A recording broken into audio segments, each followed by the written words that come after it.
Salam sejahtera bagi kita semua. Shalom, senang sekali berjumpa kembali bersama sahabat Bapak Ibu semua dimanapun berada. Bersama saya Pendeta Jerry Rambing dalam program Berita Firman Tuhan hari ini. Dan acara ini narasumber kita nanti akan lewat Zoom. Dan bagi sahabat semua yang akan bergabung, silakan bergabung saja lewat Zoom yang ada. Tapi untuk sahabat semua yang ada yang hanya bisa mendengar lewat radio reguler, kita tetap terus ada di channel yang sama. Dan kemudian narasumber kita adalah Bapak Hari Halim. Beliau tinggal di mana ini, Pak?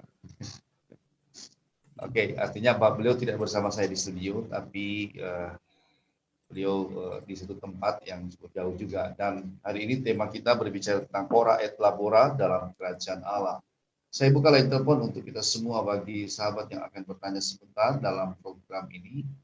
Berita firman Tuhan, sesudah firman Tuhan disampaikan dalam talk show sebentar, Anda bisa berpartisipasi dalam pertanyaan. Dan line telepon di 0853 98 980421. 0853 98 980421. Sebelum kita mendengar kebenaran firman Allah, seperti biasa, saya ingin menyapa dulu hambanya narasumber kita hari ini, yaitu Bapak Hari Halim. Shalom Pak Pendeta, selamat pagi. Shalom Pak, saya belum ditahbiskan Pak. Oh, ya. Iya, terima kasih Pak Pendeta. Saja seperti itu kita sebutkan. Oke, Pak Hari, apa kabar hari ini? Kabar baik Pak, luar biasa. Terima kasih. Oke, ya sehat-sehat Pak ya. Sehat Pak. Puji Tuhan, ya kita akan mendengar kebenaran ini. Silakan Pak, langsung saja buka di dalam mari. dan saya serahkan waktu ini ke Pak Hari. Silakan Pak. Mari kita berdoa bersama. Bapa di surga, terima kasih atas kesempatan ini. Tuhan sertai kami. Terima kasih Tuhan Yesus Kristus, lindungi kami dan berkati upaya kami ini untuk memuliakan nama-Mu dan melaksanakan kehendak-Mu. Di dalam nama Tuhan Yesus kami berdoa, amin. Shalom saudara sekalian, hari ini kita akan, saya akan bagikan berdoa ora et labora, bekerja sambil berusaha dalam kerajaan Allah. Oke, ini kenapa jadi separuh?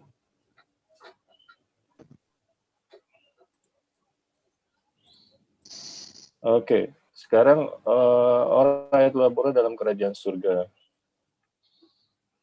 Kita mulai dari Matius 6 ayat 33. Kalau kita biasa bicara kita membaca Alkitab 4 Injil itu, kita akan selalu bertemu bahwa Tuhan Yesus menceritakan tentang kerajaan surga. Jadi kita mulai dari Injil pertama, Matius 6 ayat 33, tetapi carilah dahulu kerajaan Allah dan kebenarannya, maka semuanya itu akan ditambahkan kepadamu.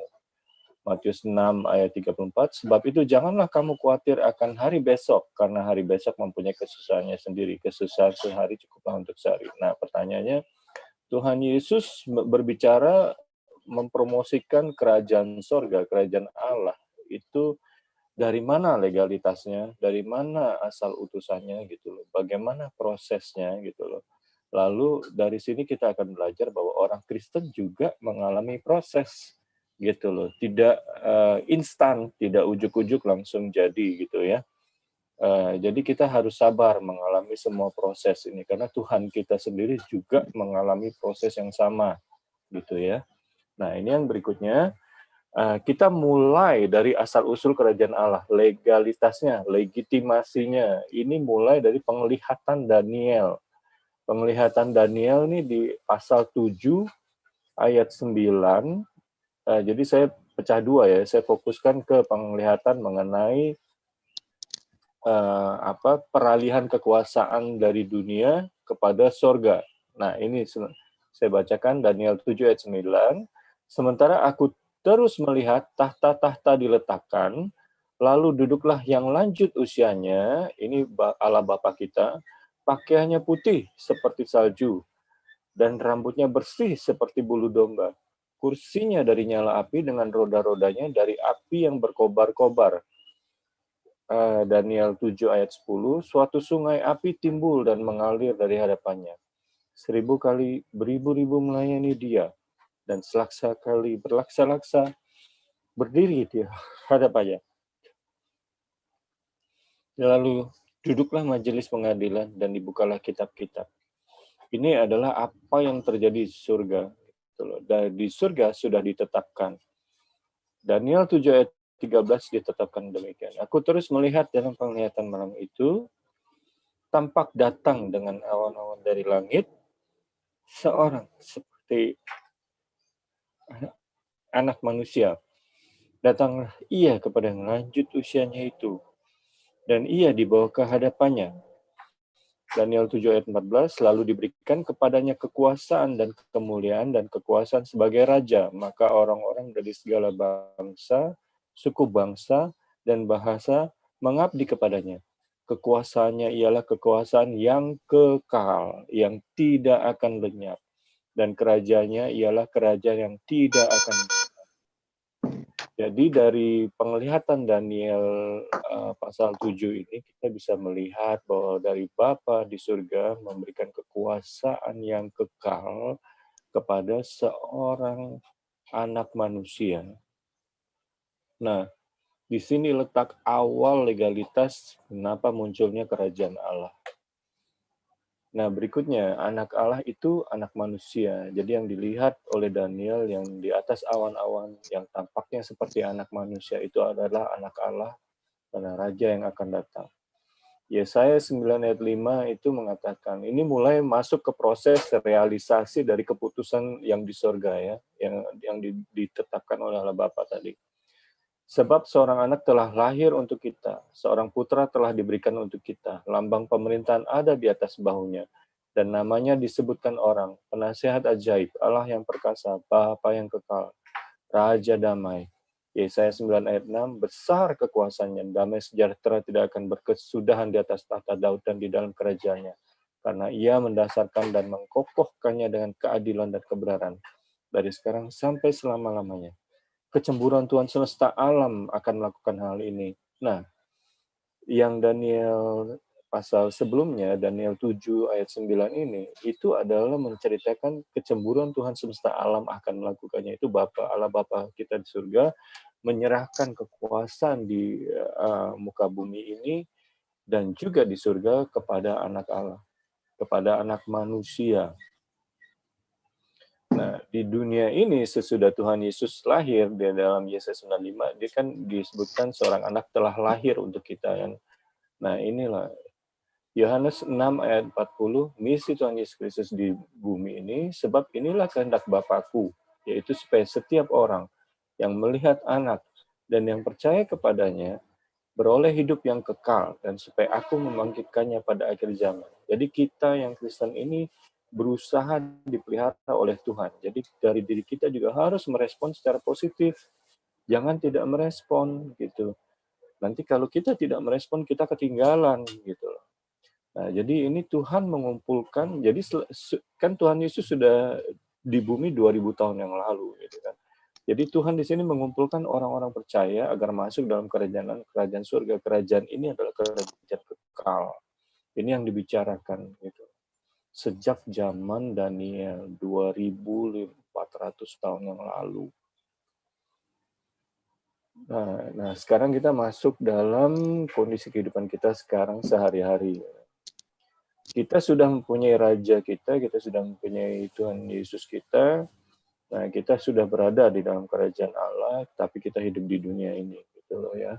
Jadi Tuhan itu memberikan kiat-kiatnya kepada Dia, supaya kita berdoa kepadanya. Tuhan bicara, mintalah, maka akan diberikan kepadamu. Carilah, maka kamu akan dapat. Ketoklah, maka pintu akan dibukakan bagimu. Matius 7 ayat 7 ini sebenarnya bicara kekuasaan alam semesta ini, itu akan dikerahkan untuk merealisasikan permintaan kita. Gitu. Jadi kekuasaan yang dipegang Tuhan Yesus Kristus itu akan dikerahkan untuk berusaha merealisasikan doa permohonan kita. Gitu loh. Nah, disambung ayat Matius 7 ayat 8, karena setiap orang yang meminta menerima, dan setiap orang yang mencari mendapat, dan setiap orang yang mengetok baginya pintu dibukakan. Kita harus perhatikan baik-baik, karena ini pesan dari Tuhan Yesus ini itu satu kalimat, satu ayat gitu loh. Artinya minta, cari, dan ketok itu bisa diusahakan bersamaan. Minta dan ketok itu kita minta dalam doa, ketok itu kita seperti mengetuk pintu surga. Cari, kita tuh wajib aktif mencari gitu loh. Jadi ini kan Tuhan pernah bicara burung pipit juga dikasih makan oleh Tuhan, betul nggak gitu loh. Tapi burung pipit kita lihat di muka bumi ini dia tidak diam, lalu buka mulut, lalu tiba-tiba ada makanan masuk ke mulutnya, kan nggak gitu, betul nggak? Burung pipit juga terbang mencari makan. Nah inilah peran kita tuh carilah gitu loh. Di sini diminta gitu loh.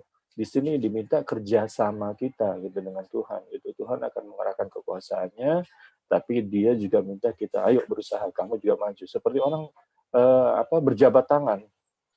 Dari Allah sudah mengulurkan tangannya, dari pihak surgawi sudah mengulurkannya, dari pihak kita manusiawi, kita juga harus mengulurkan tangan kita. Sehingga terjadi berjabat tangan itu yang dimaksud gitu loh. Jadi jangan kita seolah-olah dengan firman ini kita berdoa saja cukup. Oh, nggak cukup gitu. Seolah-olah kita tuh tinggal mangap gitu ya, lalu makanan masuk ke mulut kita. Oh, nggak begitu gitu ya. Di sini ada proses ya. Jadi bagaimana proses sesungguhnya? Ini kiat-kiat yang berdoa, yang carilah ini. Ini saya pilih yang ini karena sebenarnya banyak soal kiat-kiat berdoanya gitu loh. Kalau mau disambung-sambung ada banyak sekali. Jadi saya pilih yang satu ini gitu loh, karena ini bicara ketekunan. Dalam Lukas pasal 18 ayat 1 sampai 8 saya senang ceritanya karena saya akan bacakan Lukas 18 ayat 1 sampai 8. Yesus mengatakan suatu perumpamaan kepada mereka untuk menegaskan bahwa mereka harus selalu berdoa, jangan tidak jemu-jemu.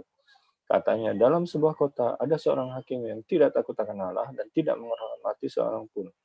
Dan di kota itu ada seorang janda yang selalu datang kepada hakim itu dan berkata, belalah aku terhadap lawanku. Setiap hari janda ini datang dan mengetuk pintu itu. Belalah hakku terhadap lawanku. Besok lagi datang lagi, belalah hakku terhadap lawanku. Besoknya lagi datang lagi, belalah hakku terhadap lawanku. Beberapa waktu lamanya hakim itu menolak. Jadi ini Tuhan cerita dalam perumpamaan ini, iya doa kita tuh kadang kok lama banget ya, nggak dijawab-jawab ya. Tuhan minta tekun, terus ketuk, terus minta, terus berdoa. Belalah hakku terhadap lawanku. Itu yang Tuhan minta. Beberapa waktu lamanya hakim itu menolak, tetapi kemudian ia berkata dalam hatinya, walaupun aku tidak takut akan Allah dan tidak menghormati seorang pun, namun karena janda ini menyusahkan aku, baiklah aku membenarkan dia dan supaya jangan terus ia datang dan akhirnya menyerang aku. Kata Tuhan, camkanlah apa yang dikatakan hakim yang lalim itu. Tidakkah Allah akan membenarkan orang-orang pilihannya yang siang malam berseru kepadanya, dan adakah ia mengulur-ulur waktu sebelum menolong mereka? Nah, ayat Lukas 18 ayat 8, aku berkata kepadamu, ia akan segera membenarkan mereka, akan tetapi jika anak manusia itu datang, adakah ia mendapati iman di bumi? Nah, ini penting karena di ujungnya Tuhan memberi peringatan, Tuhan memberikan keluh kesah dia kepada kita manusia, jemaatnya, umatnya, umat pilihannya, yang dibela oleh Tuhan, oleh dia. Pada saat anak manusia datang, apakah ia mendapati iman di bumi? Artinya apa? Kita harus berhati-hati juga. Bila kita berdoa, jangan terus-menerus kita subjek doanya tuh aku. Belalah aku. Nggak bisa begitu, saudara-saudara. Gitu loh. Kita juga harus memperhatikan kepentingan Tuhan terhadap hidup kita. Gitu loh. Itu penting supaya terjadi perimbangan antara kepentingan kita yang dipenuhi Tuhan dan kepentingan Tuhan yang dipenuhi oleh kita gitu loh. Makanya Tuhan tanya di akhir dari perumpamaan ini, kamu tiap hari berdoa, aku menyediakan dan menjawab doamu. Tetapi pada akhirnya, apakah aku akan mendapati imanmu? terhadap aku. Nah, itu salahnya kalau kita berdoa terus tentang diri kita, kebutuhan kita, semuanya tentang kita, tentang aku, yaitu problem gitu loh. Kita juga harus perhatikan Tuhan gitu loh. Kita juga harus perhatikan sesama gitu loh. Ingat hukum kasih. Kasih yang pertama, kasihlah Tuhan dengan segenap hatimu, dengan segenap kekuatanmu. Artinya segala kesungguhan kita untuk mengasihi Tuhan. Dan hukum kasih yang kedua adalah kasihilah sesamamu. Artinya bukan egoisme, bukan aku terus gitu loh. Bukan mentang-mentang aku paling besar, bukan mentang aku yang paling begitu kan. Tapi kita harus memperhatikan, sama seperti Bapak kita juga mencintai kita, mencintai sesama kita juga harus diwajibkan mencintai sesama kita gitu loh. Itu namanya hukum kasih gitu loh. Itu namanya kita mencontoh Tuhan kita, memenuhi tuntutan Tuhan, memenuhi apa yang Tuhan peringatkan. Adakah aku mendapati iman di bumi? Adakah kamu percaya? Apa sih maksudnya percaya dari peringatan Tuhan Yesus ini? Tuhan Yesus ini kalau disebut adakah aku mendapati iman di bumi, itu maksudnya adalah supaya kalau kita percaya kita melakukan firman Tuhan gitu. Kita melakukan apa yang diajarkan. Itu bukti bahwa kita percaya gitu. Itu bukti bahwa kita beriman. Kalau kita sebut kita percaya tapi kita tidak melakukan apa yang itu, mah di mulut aja namanya. Ya orang-orang yang kepercayaannya lain mungkin begitu, atau di dalam kekristenan KTP sendiri ya mungkin gitu, oh iya saya percaya tapi tidak berbuat, itu namanya tidak percaya gitu loh. Itu cuma di mulut doang gitu loh.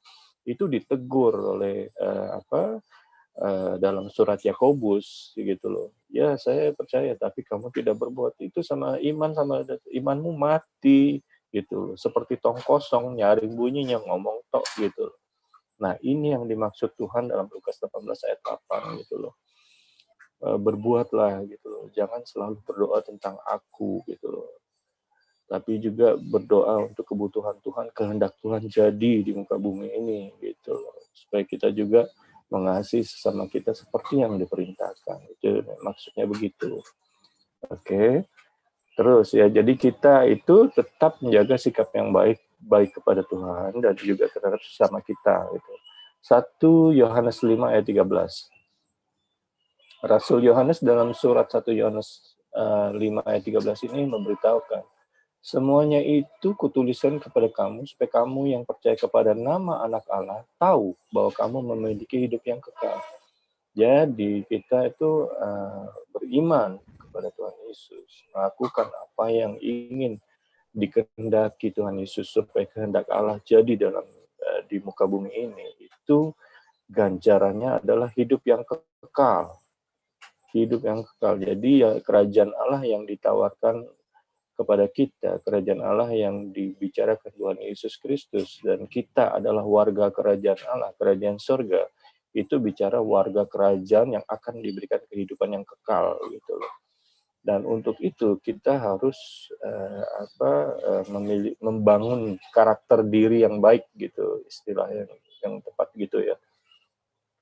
Kenapa begitu? Ya kita nanti bukan lagi bicara kekayaan, namanya hidup kita panjang, mau cari duit seumur hidup ya pasti ujungnya juga kaya lah gitu loh. Gak ada batasan umur sebabnya gitu loh.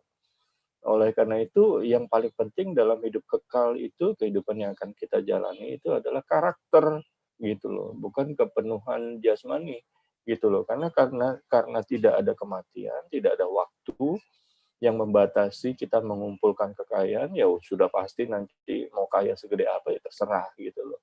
Tetapi karakter itu kekal selama-lamanya gitu, dan karakter itu menjadi mata uang di dunia yang kekal gitu loh. Nah, itu kita berikutnya itu adalah kita harus tetap percaya, kita bersyukur bila kita berdoa dan jawab Tuhan itu sebaiknya bersaksi gitu loh. Banyak sih kesaksian kehidupan saya, banyak mukjizat Tuhan berikan kepada saya, kepada anak-anak saya. Dan terima kasih Tuhan untuk itu, dan terima kasih kepada semua orang yang membuat segala hal itu terjadi juga gitu loh. Tuhan tuh kadang dalam kehidupan saya tuh bisa langsung memberikan mukjizat, bisa juga melalui orang-orang. Yang satu yang saya tahu pasti itu dia tidak dibatasi oleh asumsi kita. Peranggapan kita, oh Tuhan pasti caranya gini. Oh, enggak begitu gitu loh. Itu terserah banget sama Tuhan itu bisa macam-macam cara dia gitu loh. Dan cara bicara dan respon juga macam-macam gitu loh. Itu tidak bisa dibatasi cara dia gitu loh.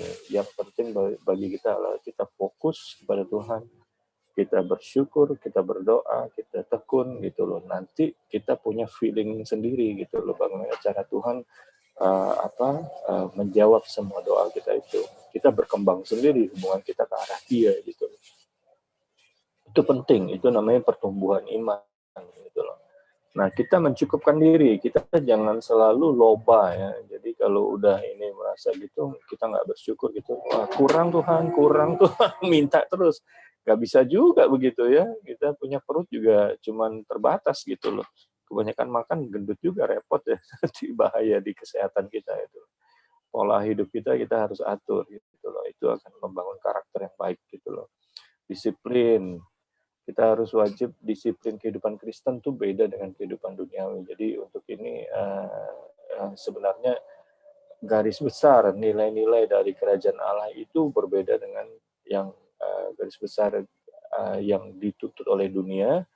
Jadi kita wajib bijaksana untuk mengelola dua nilai ini. Karena kita hidup di dunia, tapi kita juga punya gantungan di surga. Gitu. Kita punya ending di surga gitu loh. Tekun berdoa seperti tadi yang diajarkan, gitu. Mengampuni satu sama lain dan jangan lupa memberi. Itu salah satu hal yang mudah dalam pelayanan iman adalah memberi, gitu loh. Kalau kita ingat di kisah para rasul, Stefanus yang martir pertama itu kan memberi makan kepada janda-janda, gitu loh. Kepada janda-janda yang tua, yang ditinggal anak, ditinggal suami, gitu, nggak terurus, gitu. Itu diberi makan oleh pelayanan Stefanus gitu ya. Contohnya seperti itu gitu. Nah, penutup dalam Mazmur 32 saya lebih senang yang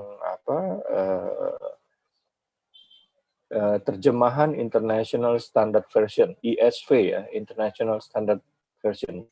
Mazmur 32 ayat 8. Ini I will instruct you and teach you concerning the path you should walk. I will direct you with my eye. Mazmur 32 ayat 9, don't be like a horse or mule without understanding. They are held in check by a bit and bridle in their mouths. Otherwise, they will not remain near you. Kalau dari LAI terjemahnya, aku hendak mengajar dan menunjukkan kepadamu jalan yang harus kau tempuh. Oke, aku hendak memberi nasihat. Iya, mataku tertuju kepadamu. Oke, jadi dalam terjemahan ini, dalam terjemahan LAI adalah mataku tertuju padamu. Tapi dalam terjemahan International Standard Version, my eye, I will direct you with my eye. Jadi mata Tuhan itu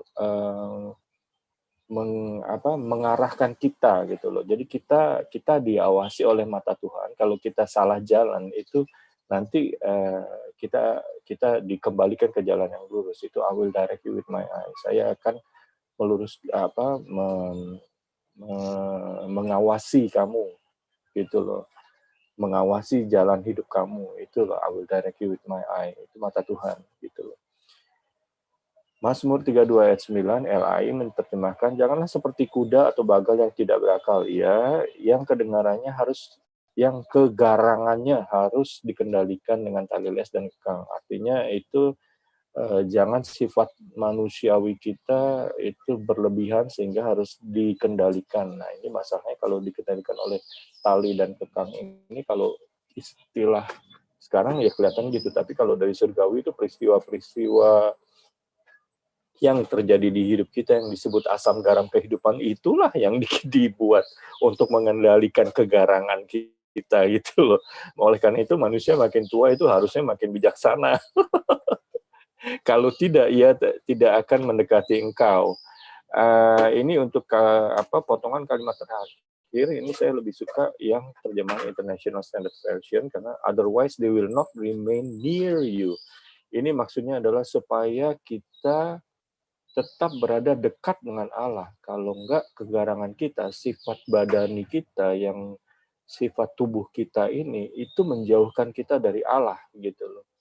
Ini yang dimaksud they will not remain near you kalau tidak dikekang gitu loh. Oleh karena itu Tuhan tuh dalam upaya dia supaya dia membangkitkan kita pada akhir zaman untuk mendapatkan hidup kekal, itu menjaga kita supaya sifat-sifat tubuh ini tidak membuat kita semakin jauh kepada Allah, tetapi semakin dekat kepada Allah, kepada Tuhan kita Yesus Kristus.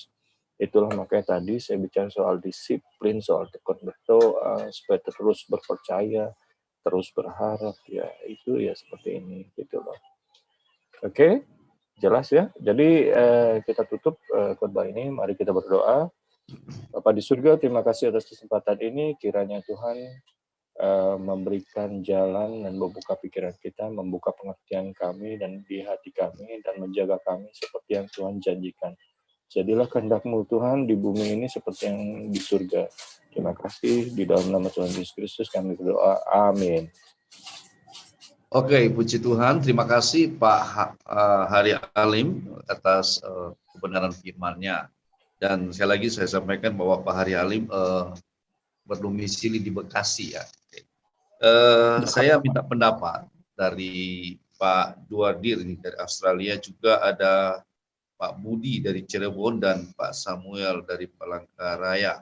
Mungkin ada pendapat dari kebenaran firman ini atau ada pandangan tersendiri, ya silakan kepada bapak-bapak yang sudah bergabung di Zoom, mungkin memberi pandangan lain juga atau pendapat lain terhadap apa yang disampaikan oleh Pak Hari Halim. Silakan bapak-bapak. Selamat pagi, Pak. Ya, shalom Pak. Shalom, Pak Hari. Ya. Luar biasa Pak, renungannya, khotbahnya pagi ini. Memang kita mesti terus diingatkan, apalagi di zaman era COVID ini ya, bahwa memang kita banyak yang salah berharap. Jadi hanya berharap kepada Tuhan, hanya minta, berdoa, tetapi tidak mau menggali potensi diri, kreativitas dan sebagainya, ya toh. Hanya misalkan hanya satu saja, aduh aku kerja diberhentikan, aku nunggu panggilan dan sebagainya, dia tidak mau kreatif bikin sesuatu untuk bisa dijual dan sebagainya. Melalui firman pagi ini kita diingatkan bahwa ya memang kita harus sungguh-sungguh di dalam berdoa, iya betul, tetapi kita juga harus ora et labora, kita harus berdoa dan bekerja, kita menggali kreativitas kita. Ketika kita nggak ada kerjaan, ya kita bagaimana tetap harus bisa memberikan penghasilan, memberi makan anak-anak kita dan sebagainya. Tidak hanya dengan satu saja kan, seperti itu. Saya diberkati sekali dengan ini ketoklah ketika pintu masih tertutup, ketoklah terus sampai jalan, sampai pintu itu dibukakan sewaktu-waktu oleh Tuhan. Terima kasih Pak Hari untuk renungannya. Selamat pagi. Sama-sama Pak. Ya, selamat pagi. Silakan bapak-bapak yang lain, mungkin ada tanggapan atas perenungan firman Tuhan ini. Ya, silakan. Mungkin ada Pak Samuel dari Palangkaraya. Silakan Pak Samuel. Oke, shalom. Shalom. Terima kasih buat Pak Amigos Monitor ya. Ya. Serta Pak Jenderal dan Pak Hari Halim dengan khotbahnya yang hari ini luar biasa, yang sungguh memberkati kita semua dan para pendengar yang ada di channel IKIM ya. Nah, memang kalau kita mendengar pengajaran tadi, kita diingatkan bahwa hidup ini tidak semata-mata hanya berdoa. Berdoa penting, seperti yang ada dikatakan bahwa doa adalah nafas kehidupan. Itu merupakan hal yang penting, kita tidak bisa abaikan. Tetapi tanggung jawab kita di dunia ini juga harus menjadi pertimbangan juga yang sangat penting gitu ya. Doa memang penting, tetapi kita tidak bisa abaikan tanggung jawab dalam dunia ini. Ya, baik kita mencari nafkah, menjaga kondisi tubuh dan lain-lain begitu ya. Jadi jangan semata-mata kita dalam kondisi seperti ini, ya udah nanti kalau memang mati saja, kalau memang sudah takdir ya takdir saja begitu. Itu tidak dikehendaki Tuhan. Selama kita masih hidup, selama kita masih bernafas, Tuhan menghendaki kita bertanggung jawab di dalam kehidupan kita. Sebab ketika kita bekerja, ketika kita melakukan segala sesuatu dengan motivasi yang baik, itu memiliki nilai kekekalan nanti, memiliki upah nanti. Jadi apa yang kita kerjakan sekarang itu memiliki kekekalan nanti di balik kematian waktu kita memasuki Yerusalem baru tersebut. Jadi kekristenan itu luar biasa gitu menurut saya gitu. Menurut saya sungguh luar biasa. Kita tidak hanya diberi keselamatan, tetapi setiap perbuatan baik kita yang ada di dunia itu memiliki nilai kekekalan nanti. Jadi kita tuh double blessing, betul-betul double blessing. Sudah dapat keselamatan, juga upahnya dari apa yang kita lakukan di dunia ini juga memiliki nilai kekekalan. Memang kita diajarkan bahwa perbuatan baik kita ini bukan syarat keselamatan, tetapi sebagai upah atau bukti daripada keselamatan itu sendiri. Jadi terima kasih banget Pak Hari Halim, renungannya hari ini begitu sungguh luar biasa dan pasti sangat-sangat memberkati saya juga para pendengar daripada IKIM dan Amigos yang pagi ini memberikan waktunya untuk mendengarkan renungan yang luar biasa ini. Tuhan Yesus memberkati. Oke, terima kasih Pak Samuel dari Palangkaraya ya. Mungkin ada tanggapan lain dari Pak Hari Halim mungkin atau apa yang tadi sudah ditambahkan dari kedua hamba Tuhan. Oh, ini ada Pak Budi dari Cirebon. Pak Budi, mungkin sebelum ke Pak Hari. Aku tadi udah pertama. Oh, ini ada Pak Budi sama ini yang dari Australia juga sama ya? Lain. Oh, lain ya? Iya. Pak Australia lagi di luar. Oh, lain. Oke, saya mau ini gini, saya ini lagi ngebut menuju ke studio, tapi menarik perjalanan ini sambil mendengarkan firman Tuhan tadi ya. Ada satu hal yang menyentil dan mengingatkan saya dan mengingatkan berkat Tuhan luar biasa ya. Tadi Pak Hari Halim mengatakan bahwa mujizat itu bisa dari berbagai macam datang, bisa dari berbagai arah lah. Kalau saya bahasakan sendiri, ada dari teman, ada dari Tuhan dan seterusnya. Jangan lupa mujizat itu jangan sampai kita ini ya picik ya atau sempit pikirannya. Mujizat bukan hanya bicara soal kesembuhan saja.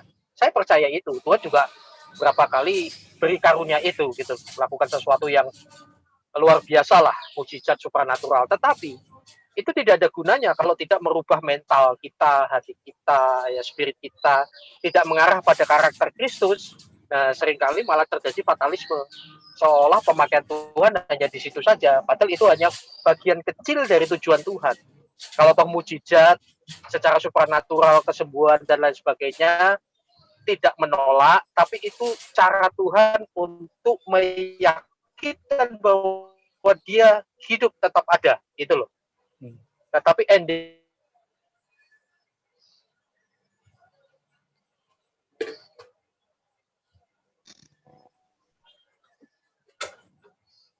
Pak Jenderal, signalnya putus ini Pak Jenderal. Ya, kayaknya putus ini karena dalam perjalanan Pak Jenderal ini. Ya, saya kembalikan ke Pak Hari ini. Silakan Pak Hari Halim. Ya, gimana tadi Pak? Kurang kedengaran. Soal mujizat, menyinggung soal mujizat tadi dari Pak Jenderal bahwa mujizat itu bisa dari mana saja, mungkin dari cara Tuhan yang bekerja, dan dia tetap percaya bahwa mujizat itu bisa terjadi kepada setiap orang. Mungkin itu tadi yang ditanggapi oleh Pak Jenderal ini. Ya, karena mujizat pada intinya adalah jawaban Tuhan terhadap kebutuhan kita gitu ya. Nah, kalau yang langsung itu biasanya berkenaan dengan kesehatan gitu loh, tubuh kita atau segala sesuatu yang langsung kepada kita gitu loh. Kalau yang tidak langsung itu seperti misalnya conditioning bahasa Inggris itu apa maksud itu? Kalau misalnya kita membutuhkan sesuatu pekerjaan, kesempatan atau apa, nah Tuhan membuka-buka itu kan melalui pihak-pihak di luar kita gitu loh, pihak sesama kita gitu. Misalnya ada yang membutuhkan ini, lalu dia menghubungi kita, atau datang orang pada kita, dia tiba-tiba memberikan sesuatu gitu loh. Kita mana tahu gitu loh, ternyata dia bilang, aku digerakkan Tuhan gitu loh. Seperti itu gitu loh. Ya, kalau seperti itu ya kita nggak bisa ngomong gitu, karena sebenarnya saya ingin mendefinisikan satu hal, jangan mengecilkan Tuhan dengan asumsi kita atau prasangka kita gitu loh. Cara Tuhan tuh 1001 macam gitu loh. Kalau kita mengecilkan Tuhan dengan asumsi kita atau prasangka kita sendiri jadi terbelenggu atau terpenjara dengan pikiran kita sendiri gitu loh. Kita anggap Tuhan akan melakukan dengan cara A, ternyata berbeda gitu loh. Wah, ini kita pertama sudah salah paham, kedua pasti nggak ketemu gitu loh. Artinya nggak siap gitu loh. Saya dulu pernah ada kalau masa-masa di mana saya nggak siap waktu segala sesuatu sudah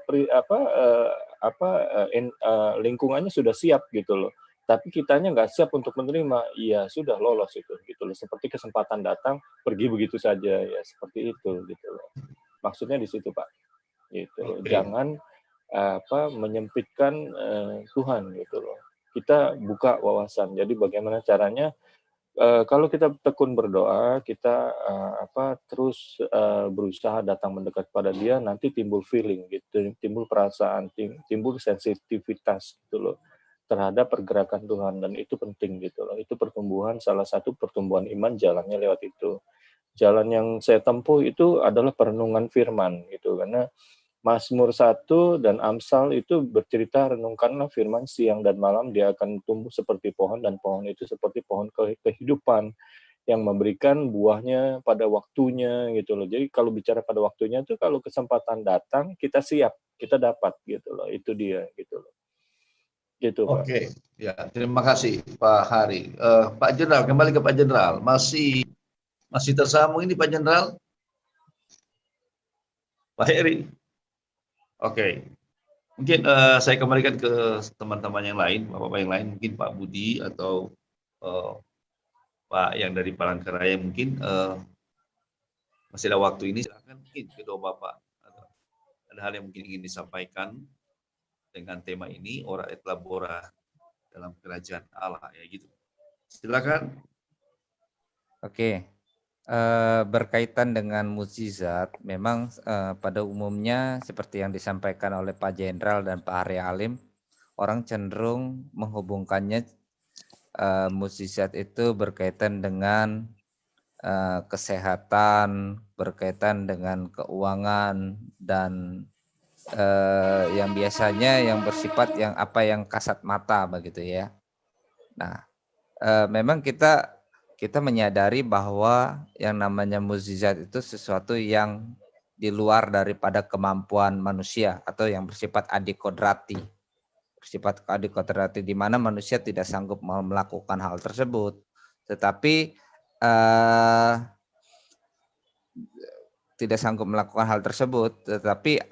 ketika Tuhan bekerja atas diri manusia, manusia menyadari bahwa itu di luar kemampuannya itu, dan manusia mengatakan bahwa itu mukjizat.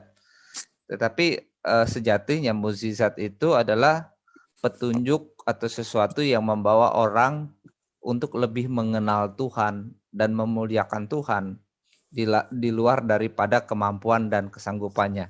Oleh sebab itu, sebenarnya ketika seseorang bisa mengalami Tuhan, lalu mengalami pencerahan bersama Tuhan, itu sebenarnya juga mukjizat. Ketika seorang belajar daripada firman Tuhan, lalu Roh Kudus memberikan pencerahan kepada dirinya, sehingga orang tersebut mengalami Tuhan, lalu orang itu mengalami pencerahan ketika membaca firman Tuhan, itu juga sebenarnya bagian daripada mukjizat begitu ya. Jadi kita tidak boleh mempersempit mukjizat, bahwa mukjizat itu hanya sekedar orang disembuhkan dari penyakit, orang dipulihkan keadaan perekonomiannya, tetapi juga orang tersebut mengalami pertumbuhan kerohanian, itu juga bagian daripada mukjizat, sesuatu yang memang bagian pekerjaan daripada Roh Kudus yang manusia tidak bisa lakukan, dan juga pertobatan itu juga bagian daripada mukjizat. Itu saja dari saya Pak, terima kasih. Oke, terima kasih Pak Samuel. Ya, sebelum kembali saya Pak Hari, kayaknya Ibu Cindy ya dari Sydney udah bergabung ini. Shalom Bu Cindy, selamat pagi, sama ya waktunya dengan Australia. Ya, silakan Ibu Cindy, mungkin sempat mendengar sebagian percakapan kita atau sharing firman Tuhan. Ada pandangan tersendiri dengan tema ini, atau tadi menyinggung tadi soal mujizat. Silakan jika ada Ibu Cindy sebelum kita ke Pak Hari Halimulan. Iya, mujizat. Saya banyak mengalami banyak mujizat di dalam Tuhan itu. Kehidupan saya ya banyak mujizat terjadi dari pertolongan Tuhan yang tidak terpikirkan. Waktu saya perjalanan mau ke Melbourne, ditolong oleh orang yang check-in baggage, pertolongan seperti itu, dan pertolongan mujizat. Kakak saya mengalami kesembuhan, tapi setelah itu ya memang dipanggil Tuhan ya, pada waktunya Tuhan sudah tetapkan. Tapi bagi saya mengalami mujizat terlebih dahulu, dan kakak saya satu keluarga kena COVID dan semuanya positif, dan keponakan saya juga, tapi semua sekarang negatif. Jadi saya berpikir mereka memang nggak terlalu ibadah ke gereja, nggak terlalu rajin, tapi ternyata kalau ada di dalam satu keluarga yang melekat kepada Tuhan, kita menyenangkan hati Tuhan, tanpa meminta pun, karena hati Tuhan sudah disenangkan, tapi kita harus waktu di gereja dengan sungguh-sungguh, waktu menyembah itu, hati, pikiran, dan semua berfokus kepada Tuhan.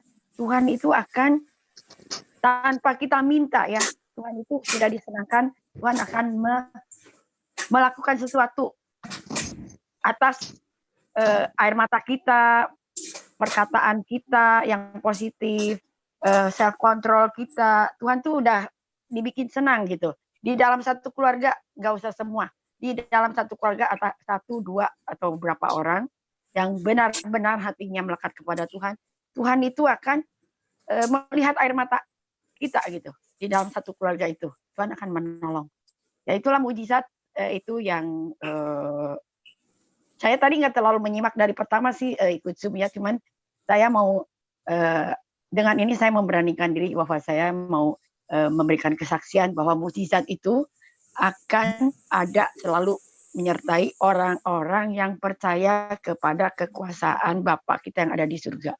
Dan kita ini kalau bisa menyenangkan hatinya, tanpa kita minta pun Tuhan akan memberikan. Ya itu. Oke, sementara. Terima kasih Ibu Cindy dari Australia. Ya, tema kita ini ora et labora dalam kerajaan Allah. Ini tadi sudah disampaikan oleh Pak Hari Halim. Mungkin Pak Hari Halim bisa kembali garis besar dalam poin-poin yang sudah disampaikan supaya Ibu Cindy juga bisa mengikuti dari awal. Silakan Pak Hari Halim. Ya, ora et labora dalam kerajaan Allah itu pertama legitimasi kerajaan Allah, Tuhan kita Yesus Kristus itu diberikan oleh Bapa di surga kepada anak, kepada Tuhan Yesus itu dalam penglihatan Daniel. Gitu loh. Dari situ dalam penglihatan diberikan kekuasaan dan diberikan keputusan bahwa kerajaannya itu akan tetap selama-lamanya gitu loh. Itu ada di Daniel pasal 7. Dalam penglihatan Daniel itu dijelaskan seperti itu sebenarnya adalah keputusan dari Bapa terhadap segala sesuatu yang terjadi di muka bumi ini gitu. Dari situ kemudian kita melihat bahwa peralihan kekuasaan itu saja mengalami proses pada saat realisasinya gitu loh, realisasi dari keputusan itu.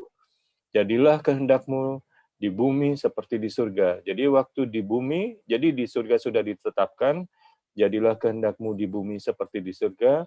Di bumi ini Tuhan Yesus mengalami proses gitu loh. Anak manusia yang datang kepada Bapa itu turun menjadi manusia, menjadi Tuhan kita Yesus Kristus 2000 tahun yang lalu, Dan dia terus sampai hari ini mengumpulkan warga kerajaan surga melalui kita-kita orang percaya, dan iman Ibu Cindy ini bisa mengumpulkan keluarganya juga gitu loh. Karena Tuhan bilang, karena iman Bapak bisa menaungi satu keluarga gitu loh. Iman suami mengangkat istri, iman istri mengangkat suami, dan iman orang tua mengangkat anak-anak. Itu prosesnya seperti itu. Jadi dia mau tuh ngangkat semua gitu loh. Jadi kita jangan lupa berdoa untuk keluarga kita. Gitu loh. Itu caranya Tuhan gitu loh. Supaya kerajaan surga itu penuh. Ingat gak perumpamaan tentang undang semua orang ke pesta gitu loh. Berapa orang orang-orang terhormat menolak. Ya sudah, undang semuanya. Mau siapa kayak undang. Ya ini maksudnya, bahwa kerajaan surga itu maunya Bapa di surga itu penuh, rame, nggak sepi gitu loh. Itu dia gitu loh. Jadi semua diangkat gitu loh. Itu maunya Tuhan gitu loh. Tapi dari sisi kita, manusia harus juga merespon dengan positif gitu loh. Jangan kita tolak-tolak. Kalau ditolak, ketinggalan gitu loh. Pasti suatu saat itu pintu gerbang surgawi ditutup, nggak ada lagi yang bisa masuk gitu loh. Itu kita harus jaga-jaga gitu loh. Karena Tuhan juga punya janji terhadap Bapa. Jadi gini, yang di dalam visinya anak Allah itu, misinya Tuhan Yesus Kristus itu, dalam Yohanes 6 itu, Tuhan Yesus dengan Allah Bapa tuh punya kesepakatan gitu. Sebab inilah kehendak Bapakku, yaitu supaya setiap orang yang melihat anak dan percaya beroleh hidup yang kekal, dan supaya aku membangkitkannya pada akhir zaman. Jadi Tuhan itu berusaha supaya semua orang yang percaya itu terpelihara dengan baik begitu loh. Makanya itu saya sempat singgung masalah mujizat gitu loh, supaya jangan kabur kemana-mana gitu loh. Tapi saya juga sempat singgung masalah tubuh kita ini, itu ya ini ya, dalam penutup ya di Mazmur 32 itu ya, 32 ayat 9 itu tubuh kita ini sebenarnya membawa terlalu banyak keinginan gitu loh, keinginan daging, istilah Alkitabnya Perjanjian Barunya itu keinginan daging. Itu kadang harus dikendalikan gitu kan ya. Jadi supaya kita itu jangan karena keinginan daging kita mengejar-ngejar keinginan kita gitu, tahu-tahu kita nggak sadar menjauh dari Allah gitu ya. Nah, itu yang penting gitu loh, itu yang dijaga Tuhan gitu loh. Nah, itu dia yang disebut asam garam itu. Asam garam kehidupan itu yang menekan kita supaya kita nggak liar gitu kan. Seperti itu, Bu. Gitu loh. Jadi penting kalau kita berdoa itu sungguh-sungguh kita berdoa, tapi juga kita harus lihat untuk kehendak Allah Bapa di surga itu kita juga harus jawab gitu loh, sesuai kehendak Allah. Sesuai kehendak Allah itu supaya kehendak Dia yang di surga itu kita laksanakan di bumi gitu loh. Jadi berimbang itu kita minta Tuhan jawab, tapi Tuhan juga minta kita juga harus wajib jawab gitu loh. Seperti itu. Oke, terima kasih Pak Hari Alim. Ini juga Bapak dari Banyuwangi ya, udah bergabung Pak. Shalom Pak, selamat bakuda apa kata orang Manado ini, selamat ketemu. Oke Pak, mungkin sempat menyimak apa yang disampaikan oleh Pak Hari Alim dengan tema tadi Ora et Labora tentang kerajaan Allah. Mungkin ada pendapat Pak dari Banyuwangi. Mungkin perkenalkan nama juga Pak. Silakan itu Ibu Pak. Ya, Ibu Ina ya.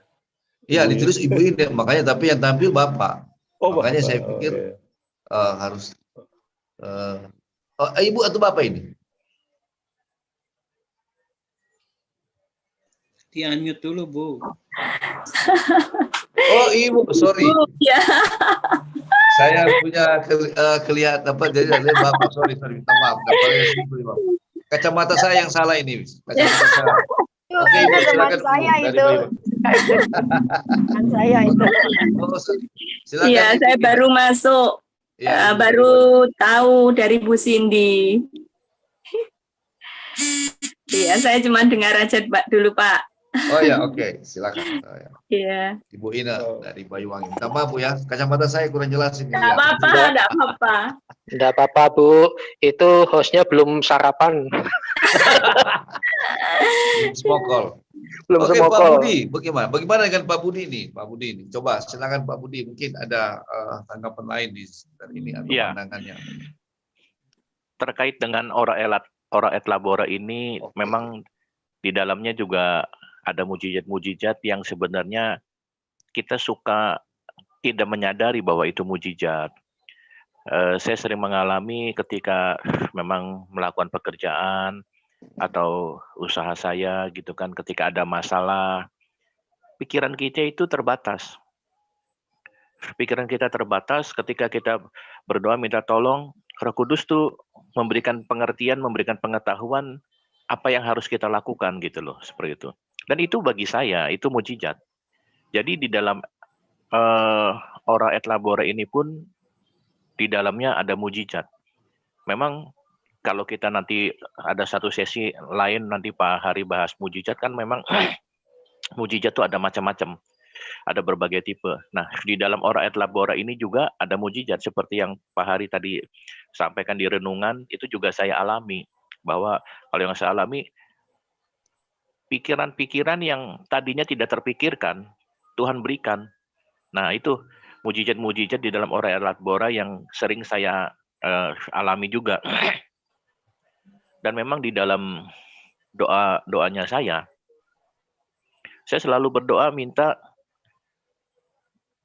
Tuhan berikan saya pengertian, pengetahuan, supaya saya tahu apa yang harus saya lakukan. Dan beri saya kemampuan untuk melakukan itu. Yang tidak bisa saya lakukan, saya minta tolong Tuhan yang lakukan untuk saya. Tapi kita minta dulu pengertian kepada Tuhan, Tuhan saya nih harus melakukan apa? Nah Tuhan memberitahu. Tapi kita harus meminta kemampuan juga. Tuhan sudah kasih tahu, tapi kita nggak bisa melakukannya buat apa? Kan gitu loh. Seperti itu. Jadi mujizat-mujizat itu menyertai anak-anak Tuhan di dalam Ora et Labora. Terima kasih Pak. Seperti itu aja. Oke, terima kasih Pak Budi. Ya, sudah bergabung juga Pak Hin dari Australia. Kita menyapa dulu Pak Hin. Shalom Pak Hin. Shalom, shalom. Kabar semua. Oh, gimana Pak Hin? Ada tanggapannya ini Pak Hin? Ada.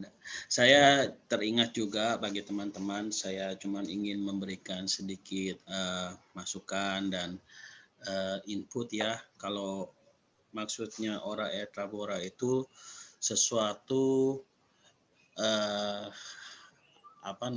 sesuatu kekuatan dari Tuhan untuk membuat kita maju. Dan itu tidak selalu hal-hal yang menyenangkan. Nah, seperti itu. Kenapa? Karena kita itu harus diuji. Nah, pengujian itu meluluskan kita. Nah, dalam perjalanan pengujian itulah kita harus bekerja di dalam kehendaknya Tuhan, seperti itu. Itu menurut saya ya. Nah, dan juga ketika sesuatu yang kita harus ingat adalah prinsip kekristenan itu adalah kita harus memberi. Jangan bukan mengemis. Maksud dalam hal mengemis ini bukannya bukan yang seperti itu ya. Apa maksudnya mengemis ini dalam artian yang negatif, tetapi dalam hal yang positif seperti itu ya. Begitu itu aja sih Pak dalam yang saya bisa tambahkan, bahwa sebagai umat Kristen kita harus menanggapi segala sesuatu yang terjadi dalam hidup kita itu adalah kesempatan untuk maju di dalam Kristus. Itu aja sih. Ya. Oke, terima kasih Pak Hin dari Australia. Oke, saya kembali ulang ke Pak Hari Halim ya, dari dua bapak tadi, Pak Budi sama Pak Hari. Pak Hin. Mungkin Pak Hari Halim dalam kaitannya tadi dengan Ora et Labora, menyinggung soal mujizat tadi. Ya, silakan Pak. Ya, Ora et Labora sendiri kan bahasa Latin, artinya berdoa dan berusaha gitu loh Pak. Kita berdoa minta, dan Tuhan menjawab, baik itu melalui mujizat pribadi ataupun kumpulan, community gitu ya. Tetapi juga ada laboranya. Laboranya itu adalah bagian kita untuk menjawab bahwa kehendak Allah yang di surga itu wajib kita jadikan di bumi gitu loh. Oleh karena itu kita harus selalu ingat doa Bapa kami, jadilah kehendak-Mu di bumi seperti di surga gitu loh. Karena di situ labora adalah bagian kita gitu. Seperti tadi saya bilang kalau misalnya kita Tuhan memberi perumpamaan burung pipit di udara diberi makan juga, tapi bukan berarti burung pipit tahu-tahu mangap dikasih makanan gitu. Dia harus terbang mencari juga, dan itu bagian dari kita gitu loh, bahwa kita juga harus mencari dan menjawab kebutuhan Tuhan melalui melakukan kehendaknya. Seperti Pak Hin bilang tadi, memberi adalah bagian dari iman gitu loh. Lalu juga bahwa setiap kesempatan kehidupan ini adalah anugerah untuk kita mendekat kepada Allah gitu loh. Itu benar. Pak Budi sendiri kan juga memberikan kesaksian bahwa tidak hanya masalah fisik, tapi kalau kita lagi buntu pikiran, butuh jalan keluar gitu loh, buntu apapun gitu ya. Tapi kan Tuhan menjawab dengan memberikan jalan keluar dengan inspirasi bagi orang itu gitu loh. Jadi ya betul-betul tidak bisa dibatasi dan jangan dibatasi gitu loh. Karena kalau kita batasi, kita sendiri tidak siap menerima anugerah dari Tuhan atau jawaban doa dari Tuhan gitu loh. Karena jawaban doa dari Tuhan itu adalah sebuah mukjizat, sentuhan kuasa ilahi gitu loh.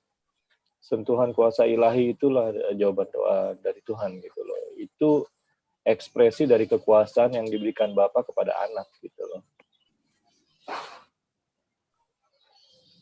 Oke, terima kasih Pak Hari Halim. Ini Pak Jenderal gimana ini? Waktu kita masih ada atau gimana Pak Jenderal dulu? Kembali ke Pak Jenderal. Shalom Pak Jenderal. Siap, hadir. Gimana Pak Jenderal? Mungkin ada pandangan sendiri terhadap apa yang sudah kita saya monitor nyala ya. Ya, menarik sekali. Luar biasa pembahasan hari ini. Dan ini kabar gembira bahwa kemungkinan besar nanti ghibah itu perpanjangan visi daripada IKIM ghibah, gerakan IKIM baca Alkitab. Nah, nanti Pak Budi ini mentornya dan admin dan pencetusnya ya. Nanti bisa jadi 1 minggu atau 2 minggu, 1 minggu 2 kali itu para admin dan para konselor ghibah akan mengisi di Radio Amigos ini, karena komunitas kita luar biasa. Waktu lalu saya jujur ragu ya, wah ghibah ini apa diminati ya. Pokoknya Pak Budi 10 orang gabung aja udah bagus, ternyata udah 137 ya kalau keluar masuk biasa itu, tapi terus tidak turun dari 120 gitu. Nah, pengembangannya luar biasa, dan yang terlibat di dalamnya itu berbagi firman. Yang luar biasa di ghibah ini juga menyediakan para konselor dari konselor keluarga, bisnis, bahkan sampai bagaimana cara bayar pajak yang benar kepada negara. Kemudian ada dokter juga, Dokter Doni ya, semuanya konselor sampai konselor bisnis dan lain sebagainya ya. Sampai konselor teologi juga konselor penggembalaan atau pelayanan. Ini luar biasa ya, kita doakan supaya ini terjadi. Nah, untuk perdananya ini bersama Pak Hari Halim adalah admin daripada WA Group ghibah khusus sharing dan diskusi.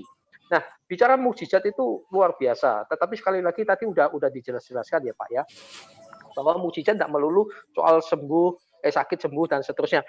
Tidak di situ saja, tetapi bukan tidak ada ya, tidak di situ saja. Malah mukjizat yang luar biasa itu tatkala orang tidak ngerti firman, baca lalu rema bicara secara khusus dan dia bisa memahami Alkitab. Lalu dia bertobat. Nah, itu mukjizat yang jauh lebih penting. Ingat, saya bilang jauh lebih penting. Bukan yang kesembuhan ilahi itu tidak penting. Penting. Tetapi ingat, Yohanes 11 ayat 4.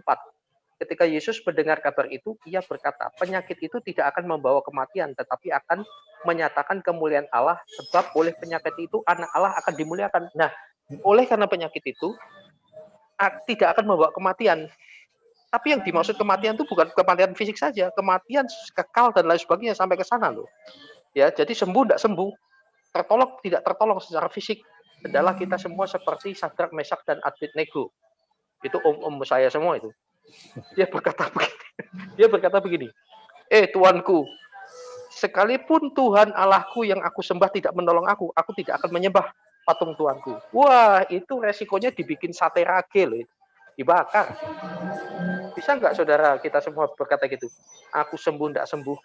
tetap percaya Yesus adalah Tuhan dan Juru Selamatku. Nah masalahnya kan begitu nggak sembuh-sembuh, geser. Tapi ingat, iman kita membuat penyakit itu memuliakan Tuhan. Itu tujuannya seperti itu. Nah, berikutnya jadi karena ini nanti malam ya dengan Pak Hin juga. Pak Hin ini tim khususnya Kopassusnya IKIM Australia. Nanti malam kita membahas tentang membaca Alkitab. Mudah tapi tidak boleh disepelekan. Ya. Ini orang yang nggak ngerti Alkitab, nafsir, apalagi non-Kristen ya, nafsir Alkitab. Waduh, Anda mempermalukan diri sendiri. Alkitab itu mudah dibaca loh. Mudah dibaca, tetapi tidak boleh disepelekan cara baca. Kalau enggak, salah kaprah. Yesus, surganya orang Kristen, ada pelacur lah, perang naga, dan seterusnya. Aduh, masa kalah sama anak-anak sekolah minggu dalam mengerti ini. Oke, bagian terakhir dari saya adalah ora et labora dalam kerajaan Allah itu harus dikerjakan, berdoa dan bekerja. Kalau tidak ora et labora, maka ora ono opo-opo. Tapi orang bebel mengatakan aku rapopo lah, nggak boleh begitu. Ya, nah ini saya dapat WA bagus nih dari Ibu Nora Sinaga, jadi kerjakan apa yang kamu doakan dan doakan apa yang kamu kerjakan. Nah, dibolak-balik sama, doakan apa yang kamu kerjakan, tetapi jangan lupa kerjakan apa yang kamu doakan. Nah, banyak orang Kristen terutama yang aliran-aliran nih Pak Jerry ya. Pak Jerry ngalir kemana? Yang aliran-aliran tuh gini, biarlah Tuhan yang bekerja. Untuk apa? Kita malah nggak mau kerja. Ada loh Pak, ini bukan tuduhan, ada loh yang gini. Pokoknya pelayanan saja, nanti urusan yang ini Tuhan. Sementara istrinya jadi tukang cuci, setrika, banting tulang dibanting-banting waktu kerja. Dia cuma di kamar saja baca Alkitab. Ini salah kaprah. Ya, doakan apa yang kamu kerjakan apa yang kamu doakan, ora et labora. Kenapa? Tuhan itu balance loh. Ini terutama yang ngeroh-ngeroh nih, perhatikan nih. 2 Tesalonika 3 ayat 10. Sebab juga waktu kami berada di antara kamu, kami memberi peringatan ini kepada kamu. Wah. Jika seorang tidak mau bekerja, janganlah ia makan. Itu dia. Firman Tuhan itu balance sekali. Orang malas tidak akan menangkap buruannya, tetapi orang rajin akan memperoleh harta yang berharga, kata Amsal. Sangat balance sekali. Jadi ora et labora, luar biasa Pak Hari yang memberkati kita hari ini Pak. Gitu. Tuhan memberkati. Oke, terima kasih Pak Jenderal. Ini pimpinan tertinggi kita ini di Amigos, luar biasa. Oke, saya mau tanya ini Jenderal, waktu kita masih ada ini atau gimana ini? Oke, closing statement silakan. Pak Jenderal. Ya, closing statement Pak, silakan. Oke, closing statement saja. Oke, jadi sebelum kita kembali ke Pak Hari Halim, tentu terima kasih ya kepada bapak-bapak yang sudah bergabung. Ada Pak Hin dari Australia, juga ada Ibu Ina dari Banyuwangi, ada Ibu Sidi tadi ya, juga dari Australia bergabung, Bapak Budi juga, dan Bapak siapa tadi? Ada juga yang sudah bergabung bersama kita. Ya, oh Cirebon. Statementnya dan itu dalam doa.